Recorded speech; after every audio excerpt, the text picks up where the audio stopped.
Story coming in from Karnataka now. After severe criticism by the opposition and being called a silent Chief Minister, Karnataka Chief Minister Basavaraj Bommai has spoken up on communal tension in the state. Bommai has said that a few fringe groups making communal statements is not a big issue and that the government will not compromise on maintaining law and order in the state.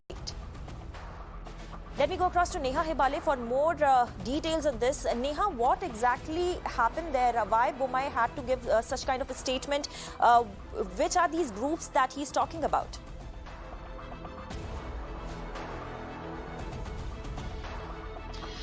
Well, Gauri, in fact, it's not one such incident, but several incidents in the recent past that have, led to a slight, communal tension in the state. It could be the boycott of Muslim traders. It could be the attacks on them.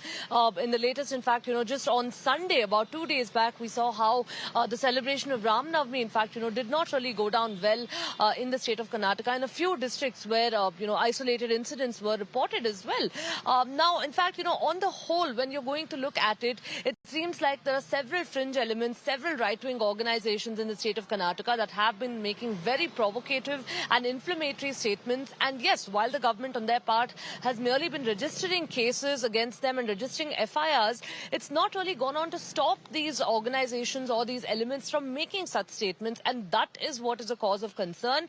Reacting to a question by journalists over there in Mangalore district of Karnataka, where the Chief Minister is currently, he has gone on to say that, a few isolated statements over here by fringe elements would not allow the law and order in the state to be threatened. But it's important to, note over here that from the start, the Karnataka government and the Chief Minister has been maintaining that they would not be, that they would not be okay, that they would not accept the attacks that are going on.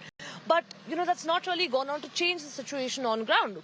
While today we are seeing these maybe isolated incidents happening in a few districts where there are attacks going on, the point is that it is still happening, Gauri. And while the Chief Minister has been making an appeal for peace, while the Chief Minister has been saying that the government, will not be tolerant to such instances, it is still happening. And now, in fact, after receiving a lot of criticism from the opposition in the state of Karnataka, the Chief Minister has come out and said that, we wouldn't let the larger law and order in the state be threatened. So, one can only hope at this point in time that while cases are being registered, while FIRs are being slapped on these fringe elements, is that really enough? Is that going to be enough to ensure that the larger situation in the state remains peaceful?